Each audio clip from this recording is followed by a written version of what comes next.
പൊന്നുമക്കളെ, ഓണപരീക്ഷയ്ക്ക് ഉറപ്പായിട്ടും ചോദിക്കുന്ന ഒരു 2 മാർക്ക് ക്വസ്റ്റ്യൻ ആണ്. ഷോർട്ട് കട്ട് ഉപയോഗിച്ച് കണ്ടുപിടിക്കാൻ പോവുകയാണ്. വളരെ ഈസിയാണ്. ഏത് കുട്ടിക്കും ആൻസർ ചെയ്യാൻ പറ്റുന്ന ഒരു ക്വസ്റ്റ്യൻ. സബ്ഷെൽ കോൺഫിഗറേഷൻ തന്നിട്ട് അതിന്റെ എൻ വാല്യൂ എൽ വാല്യൂ എഴുതാൻ പറഞ്ഞിരിക്കുക. എൻ വാല്യൂ വളരെ സിമ്പിൾ ആണ്.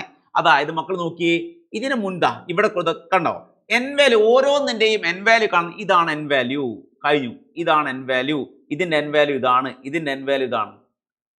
ആ സബ്ഷെൽ കോൺഫിഗറേഷന്റെ ഫസ്റ്റ് വരുന്ന നമ്പർ ആണ് എൻ വാല്യൂ. അപ്പൊ കഴിഞ്ഞല്ലോ, എൻ വാല്യൂ കിട്ടിയല്ലോ, എല്ലാത്തിന്റെ എൻ വാല്യൂ കിട്ടി. ഇതിന് നേരെ എഴുതുക, N value 2, N value 4, N value 3, N value 5. വളരെ സിമ്പിൾ ആണ്. എൻ വാല്യൂ കണ്ടുപിടിച്ച് ഇനി എൽ വാല്യൂ അല്ലേ കാണണ്ട. എൽ വാല്യൂ കാണാൻ ഒരു മാർഗം പറഞ്ഞുതരാം. 0, 0, 1, 2, 3 എന്ന് എഴുതുക.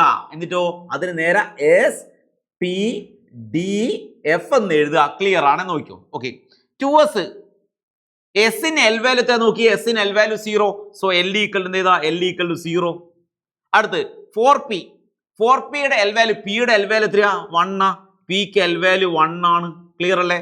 ഇനി 3d മക്കൾ നോക്കിയേ, 3d ഡിക്ക് എൽ വാല്യൂ എത്ര? 2 ആണ്. ഡിക്ക് L value 2. So L equal 2 ആണ്. L equal 2. 5f ആണ്. 5f എഫിന് എൽ വാല്യൂ എത്ര? 3 ആണല്ലോ. സോ എൽ ഈക്വൽ 3 ആണ്. അപ്പൊ വളരെ സിമ്പിൾ അല്ലേ? അപ്പൊ 0, 1, 2, 3 എന്ന് എഴുതി SPDF എന്ന് എഴുതുക. ഇതിന് ഫസ്റ്റ് വരുന്ന നമ്പർ, അതായത് തന്നിരിക്കുന്ന സബ്ഷെൽ കോൺഫിഗറേഷന്റെ ഫസ്റ്റ് വരുന്ന നമ്പർ ആണെന്ത്? N value. അപ്പൊ നമ്മൾ ഈസി ആയിട്ട് കണ്ടുപിടിച്ചു. 2 മാർക്ക് ഈസി ആയിട്ട് അടിച്ചെടുക്കാൻ പറ്റും. ക്ലിയർ? ഓക്കെ അല്ലേ? യെസ്.